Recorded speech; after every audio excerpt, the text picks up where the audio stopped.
The National Super Alliance leaders will this morning sign a power-sharing deal that will see them force a common front in the August 8th elections.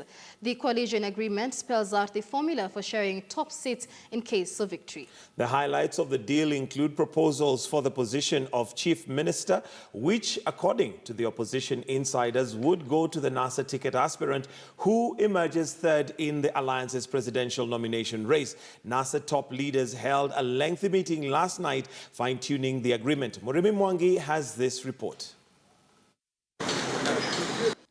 After 3 weeks of fierce backroom negotiations, the National Super Alliance has finally made its first announcement of consensus on the power-sharing formula, contents of which are contained in a coalition agreement set to be signed on Wednesday. Our party leader and other party officials, including the chairman and myself and others, will be here to also append our commitment to that document. We are going to be able to sign the coalition agreement tomorrow. As to the details, I think that's a matter which we'll now wait until the formal signing ceremony tomorrow.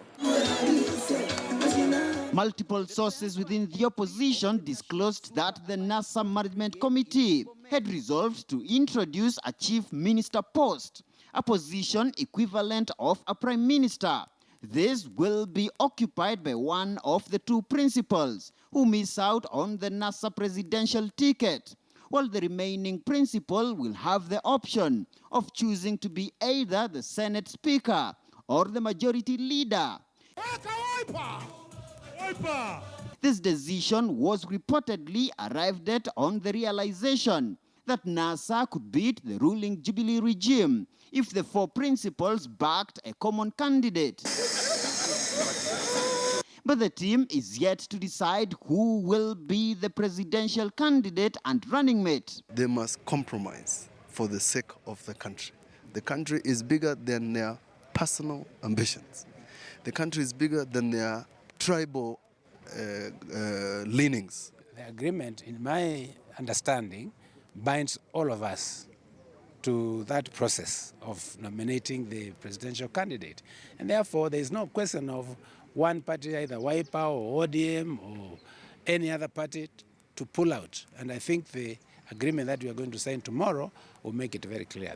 An internal suggestion to have the Nairobi governorship handed to one of the four NASA principals who miss out on the presidency was reportedly ruled out over fears of possible fallout within the coalition. You are surprised, Amir. Why not?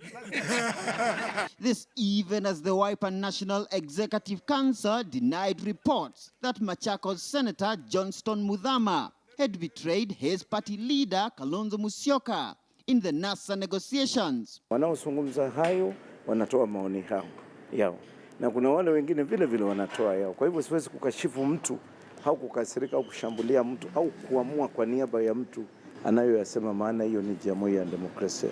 That's why we have these innuendos all the time, trying to put our party leader and our members into a defensive. We will not allow.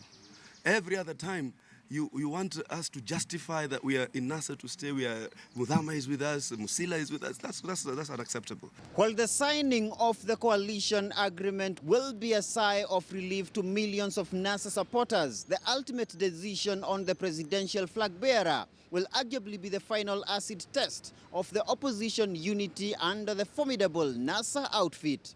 Murimi Mwangi, KTN News in Nairobi.